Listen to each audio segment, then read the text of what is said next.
పర్వేష్ సాయి సింగ్ వర్మ ఈ పేరు ఈ రోజు మారుమోగిపోతున్న దేశం మొత్తం కూడా. అతిపెద్ద కుర్చీగా ఫీల్ అవుతారు పొలిటీషియన్స్. ఢిల్లీ కూర్చొని ఢిల్లీ సీఎం చైర్ ని, ఆ ఢిల్లీ సీఎం చైర్ మీద 10 సంవత్సరాల పాటు ఉండి ఇంకొకసారి మళ్ళీ సీఎం అవడానికి ప్లాన్ చేసినటువంటి కేజ్రీవాల్ ని కుప్పకూల్చగలిగింది మోడీ, అమిత్ షా వీళ్ళెవ్వరికంటే కూడా. వీళ్ళందరూ కాదనే చెప్పాలి, పర్వేష్ సాయి సింగ్ వర్మ పేరే చెప్పాలి ఖచ్చితంగా. ఆయన వల్ల ఈరోజు బీజేపీ పార్టీ అక్కడ అధిష్టానాన్ని అధిరోహించబోతోంది, ఆ అధికారాన్ని చేపట్టబోతోంది. ఈ పర్వేష్ వర్మ నిన్నటి వరకు బీజేపీ ఎంపీ, ఈ రోజు అరవింద్ కేజ్రీవాల్ లాంటి ఒక మహావృక్షాన్ని కోల్చగలిగిన వ్యక్తి కొన్ని గంటల్లో ఢిల్లీకి సీఎం అవబోతున్నాడు. 1977లో పుట్టినటువంటి ఈయన యాక్టివ్ రాజకీయాల్లోకి 2005 ఆ తర్వాత వచ్చారు. ఆయన గురించి మొత్తం డీటెయిల్స్ చెప్తాను. మీరు ఒక 1000 లైక్స్ టార్గెట్ పెట్టుకున్నా లైక్ ఇచ్చేసి వీడియో చూడడం కంటిన్యూ చేయండి. అలాగే ఒకసారి పిన్ కామెంట్ చూడండి, ఒక గ్రూప్ ఉంది అందులో జాయిన్ అవ్వండి. ఆ గ్రూప్ ఎందుకో అక్కడ ఆ గ్రూప్ లో పిన్ మెసేజ్ ఉంటుంది, ఆడియో అందులో వినండి, ఆ గ్రూప్ ఎందుకు అర్థమవుతుంది. పర్వేష్ సింగ్ వర్మ ఆయన సాహిబ్ సింగ్ వర్మ అనేసి 96, 98లో అనుకుంటా ఢిల్లీకి సీఎం గా పనిచేశారు. ఆయన కొడుకు. ఈయన యాక్టివ్ రాజకీయాలు స్టార్ట్ అవడమే బీజేపీ నుంచి స్టార్ట్ అని 2009లో ఢిల్లీలో ఒక కీలకమైనటువంటి నియోజకవర్గంలో టికెట్ కోసం ట్రై చేశారు, అది ఇవ్వలేదు. 2013లో ఆయన మళ్ళీ లోక్సభలో పార్టిసిపేట్ చేయడం కోసం మళ్ళీ ఆయన ప్లాన్ చేసుకునేసరికి బీజేపీ పార్టీ 2013లో ఇచ్చింది.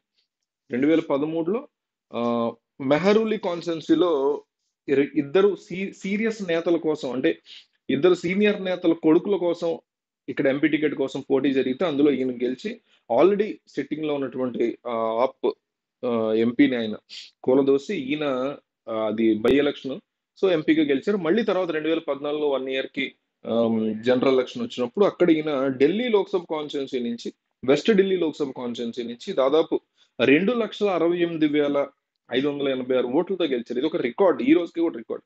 మళ్ళీ రెండోసారి Varma won as second term as MP in West Delhi with record breaking of 5.78 lakh oats.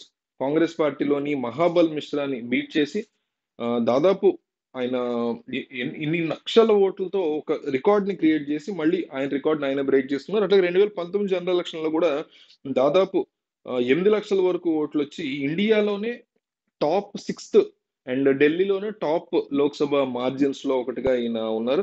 ఇప్పుడు ఎమ్మెల్యేగా ఢిల్లీకి సంబంధించినటువంటి నియోజకవర్గం ఇది ఒక కంచుకోట అని చెప్పాలి. ఆమ్ ఆద్మీకి కాదు, ముఖ్యంగా కేజ్రీవాల్ కు ఒక కంచుకోట. ఇప్పుడు ఎట్లా అంటే జగన్ పులివెందుల్లో ఓడిపోవడం, చంద్రబాబు కుప్పంలో ఓడిపోవడం టైప్ అనమాట ఇది.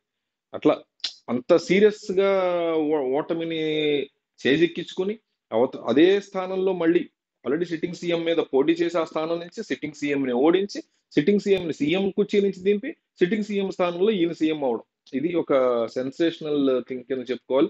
ఈయన పర్సనల్ లైఫ్ ని చూస్తే స్వాతి సింగ్ అనేటువంటి వ్యక్తిని పెళ్లి చేసుకున్నారు. ఆయన వివేక్ వర్మ అని, ఆయన కూడా బీజేపీ లీడర్ ఉత్తరప్రదేశ్.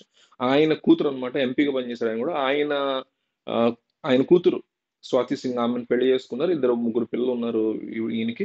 సో ఇప్పుడు ఏదైతే రేస్ ఉంటుందో సీఎం రేస్, అందులో తాను ఎందుకు సీఎం క్యాండిడేట్ గా అవ్వాలి అనే దాన్ని కేజ్రీవాల్ నుంచి ఆయన ప్రూవ్ చేసుకున్నారు. ఇక పని కట్టుకుని అమిత్ షా గానీ మోడీ దగ్గరికి కానీ ఈయన వెళ్ళి లాబింగ్ చేయించుకోవాల్సినటువంటి అవసరం లేదు.